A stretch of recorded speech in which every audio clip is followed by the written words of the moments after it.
रूस Ukraine, Hamas Israel, Sudan से लेकर अभी हाल ही में हुए भारत पाकिस्तान युद्ध तक आज दुनिया जिस कदर अशांत है, दूसरे विश्व युद्ध के बाद वो इतनी कभी नहीं रही। ये हमारा नहीं बल्कि हाल ही में पब्लिश हुए ग्लोबल पीस इंडेक्स की रिपोर्ट का कहना है। हालात का अंदाजा इससे लगाएं कि पिछले साल दुनिया के 74 देशों में जब सुरक्षा बेहतर हुई तो इनसे दर्जन भर ज्यादा 87 देशों में परिस्थितियां खराब हो गई। दरअसल छोटे या फिर कम ताकतवर देशों में कुछ कुछ होता रहे तो आप एक पल को नजरअंदाज कर भी दें, पर जब दुनिया की बड़ी शक्तियां जंग में कूद जाएं तो इसके असर हर किसी पर पड़ता है। मिसाल के तौर पर अभी इजराइल ईरान की जंग में अमेरिका के कूदने के बाद से एक सवाल खड़ा हो गया है कि क्या इस जंग के असर हमारी आपकी जेब पर तो नहीं पड़ने वाले। ये सवाल और ज्यादा ईरान के एक फैसले की वजह से गहरा गया है। ये फैसला दरअसल एक समुद्री रास्ते को लेकर है जिसे स्ट्रेट ऑफ होर्मुज यानी होर्मुज की खाड़ी या होर्मुज का जल डमरू मध्य कहते हैं। अमेरिका से बदला लेने के आवेश में ईरान इसे बंद करेगा या नहीं, बंद करने से क्यों तेल की कीमतें खौल सकती हैं, दुनिया के शेयर बाजार क्यों धड़ाम से गिर सकते हैं, भारत चीन जैसे देशों पर इसका क्या असर होगा, ईरान के लिए फायदे का सौदा ज्यादा होगा या फिर खुदकुशी करने वाला। नमस्कार, मेरा नाम है सौरभ त्रिपाठी और इन सभी सवालों के जवाब हम जानेंगे आज से शुरू हो रहे हमारे नए नवेले शो क्लियर कट में।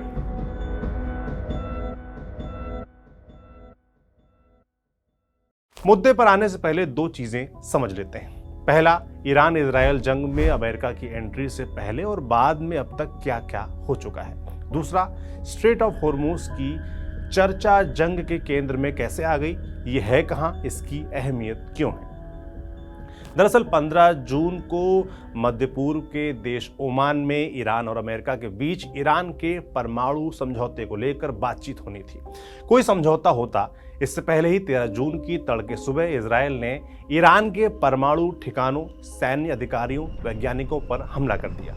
ईरान ने जवाबी मिसाइल इजराइल पर दागने शुरू किए, लेकिन जिन परमाणु ठिकानों को ध्वस्त करने को लेकर इजराइल ने हमला किया था वो किसी निर्णायक मोड़ पर नहीं पहुंच सका, क्योंकि कुछ परमाणु ठिकानों को बगैर अमेरिकी बम और एयरक्राफ्ट के नहीं ध्वस्त किया जा सकता था। सवाल उठा कि क्या अमेरिका ईरान पर हमला करेगा। दुनिया में इसे लेकर जारी कानाफूसी के बीच अमेरिका ने शनिवार रविवार की दरमियानी रात ईरान की 3 न्यूक्लियर फैसिलिटी फोर्डो, नातांज और इस्फहान पर हमला किया। इसमें ईरानी परमाणु ठिकानों को नुकसान पहुंचा, लेकिन ईरान का परमाणु कार्यक्रम समाप्त हुआ या नहीं, इस पर बहुत कुछ साफ नहीं है। अमेरिका का ईरान पर हमला उनकी संप्रभुता का उल्लंघन था, सो ईरानी आवाम, राजनेता गुस्साए। यहीं से इस जंग में ये तेल और स्ट्रेट ऑफ होर्मुज की एंट्री होती है। इजराइल अमेरिका की तरफ से ईरान पर किए गए हमले के बाद वहां की संसद ने होर्मुज स्ट्रेट को बंद करने की मंजूरी दे दी, लेकिन ये मंजूरी मिल जाने के बाद भी सुप्रीम लीडर खामनेई ने अब तक ऐसा करने की हामी नहीं दी। ऐसा क्यों, ईरान की दुविधा क्या है, इस पर आएंगे, लेकिन पहले होर्मुज को समझ लीजिए। Straight of Hormuz Persian gulf यानी फारस की खाड़ी को ओमान की खाड़ी और अरब सागर से जोड़ता है। आप इस मैप पे देख सकते हैं, ये बीच का एक सकरा सा समुद्री रास्ता है, लंबाई 161 किलोमीटर मगर महज 34 किलोमीटर चौड़ा। देखकर शायद ना लगे, मगर ये होर्मुज दुनिया के सबसे अहम समुद्री मार्गों में से एक है। कैसे, समझते हैं। दुनिया 20 से 26% तेल और करीब 20% गैस इसी रास्ते से एक जगह से दूसरी जगह पहुंचती है। 2022 में रोजाना औसतन 2 करोड़ बैरल तेल और क्रूड के दूसरे प्रोडक्ट इस रास्ते से ले जाए गए। ये दुनिया के कुल तेल व्यापार का करीब 20% था। सऊदी अरब, इराक, कुवैत, यूएई, कतर जैसे तेल निर्यातक देश इस रास्ते पर ही निर्भर हैं। इनका ज़्यादातर निर्यात एशियाई देशों को होता है। सवाल है कि ईरान क्या इसको बंद कर सकता है और ऐसा करके वो क्या हासिल करेगा। तो जवाब है कि हाँ, ये रास्ता मोटे तौर पर ईरान की पहुंच में है। अगर वो चाहे तो इसे बंद कर सकता है, क्योंकि इस रास्ते को नियंत्रित करने वाले आइलैंड यानी द्वीप केश और हिंगम ईरान के नियंत्रण में है। ब्लॉक 2 तरह से हो सकता है। एक तो जहाज़ों को गुजरने के लिए बनी 3 किलोमीटर की लेन पर सी माइंस लगाकर, दूसरा इस्लामिक रेवोल्यूशनरी गार्ड कॉर्प्स यानी IRGC के जरिए होर्मुज के गुजरने वाले जहाज़ों पर हमला करवाकर। 1980 के ईरान इराक युद्ध के दौरान ईरान ने फारस की खाड़ी में सऊदी अरब और कुवैत से आने वाले कमर्शियल जहाज़ों पर ऐसे ही हमला किया था। कुल मिलाकर ईरान इसको बंद कर वहां मौजूद अमेरिकी नेवी को खुली चुनौती दे सकता है। साथ ही वो ये भी दिखा सकता है कि दुनिया की अर्थव्यवस्था को वो कैसे एक झटके में नुकसान पहुंचा सकता है, इसलिए उससे पंगा ना ही लिया जाए। लेकिन इसमें कुछ अड़चने भी हैं। दिलचस्प बात यह है कि ईरान खुद भी इस रास्ते पर निर्भर है। ऐसे में अगर स्ट्रेट बंद होता है तो उसके खुद के तेल का निर्यात रुक जाएगा। साथ ही खाड़ी के देशों के अलावा दक्षिण एशिया के उन देशों पर इसका गहरा असर हो सकता है जिनसे ईरान के ताल्लुक अच्छे हैं। मसलन पहला, चीन दुनिया का सबसे बड़ा तेल आयातक देश है और इसकी ज़रूरत का 45% के करीब तेल होर्मुज से ही गुजरता है। चीन ईरानी तेल खरीदता है, क्या उसको ईरान चोट पहुंचाएगा? दूसरा, भारत रोजाना 55 लाख बैरल तेल खपत करता है, जिसमें करीब 20 लाख बैरल तेल इसी रास्ते से आता है। तीसरा, जापान, दक्षिण कोरिया पहुंचने वाला तेल और यूरोप जाने वाली गैस भी इसी रास्ते के जरिए वहां पर पहुंचती है।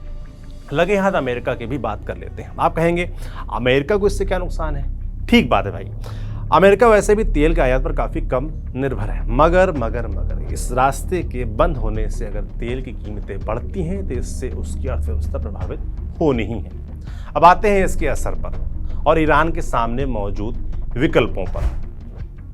अगर स्ट्रेट बंद होता है, कुछ अनुमानों में तेल की कीमतें 120 से $150 प्रति बैरल तक जा सकती हैं। $90 तो जल्द देखने को मिल सकता है, जो भी 75 से 80 के बीच कहीं घूम रहा है।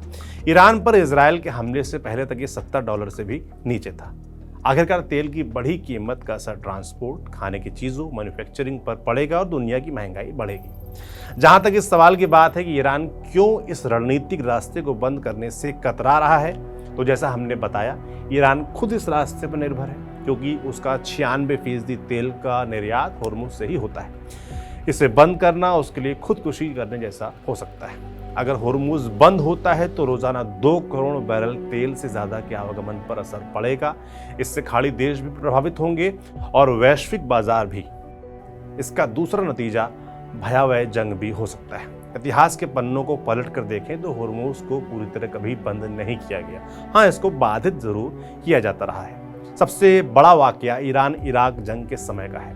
1980 के दशक में जब दोनों देश जंग में थे तो इराक ने ईरान के जहाज़ों को निशाना बनाया। इसके बाद जवाब में ईरान ने सऊदी, कुवैत के व्यापारिक जहाज़ों पर हमला किया। इस दौरान ईरान का हमला अमेरिकी नेवी के जहाज़ों पर हुआ। एक पल को होर्मुज पर आवागमन ईरान ने पूरी तरह रोक सा दिया, पर फिर अमेरिकी हस्तक्षेप के बाद चीज़ें सुचारू तौर पर फिर से शुरू हुई। 2007 में फिर एक बार जब अमेरिकी और ईरानी नेवी आमने सामने आए तो होर्मुज में तनाव बढ़ा, लेकिन कुछ दिनों के बाद शांत हो गया। ईरान के लिए दिक्कत यह भी है कि वो होर्मुज को बंद या बाधित तो कर सकता है, पर फिर यहाँ उसका सीधा मुकाबला अमेरिकी जहाज़ों से होगा, जिससे दोनों देशों की नेवी जंग के मुहाने पर आ जाएंगी। ईरान इसी उलझन में है कि उसे इस तरफ कदम बढ़ाना चाहिए या नहीं। और जब अब ईरान ने अमेरिका के हमले का जवाब कतर में अमेरिका के अल उदीद एयरपोर्ट पर जवाबी मिसाइल हमला करके दे दिया है, तो सवाल और बड़ा हो गया है कि क्या अब भी ईरान होर्मुज को लेकर कोई कार्रवाई करेगा। और तो और डोनाल्ड ट्रंप भी ईरान और इजराइल के बीच सीज फायर का दावा कर चुके हैं। तो अब होर्मुज को लेकर फैसला इस पर भी निर्भर करेगा, ये युद्ध जो चल रहा है वो आगे किस दिशा में बढ़ता है, शांति की ओर या विध्वंस की ओर। तो आज क्लियर कट में इतना ही। रोज किसी ऐसे ही जरूरी मुद्दे पर विस्तार से आपसे बात होगी। आपके लिए जानकारी जुटाने का काम किया था हमारे साथी शुभम ने। शुक्रिया, शुभ रात्रि।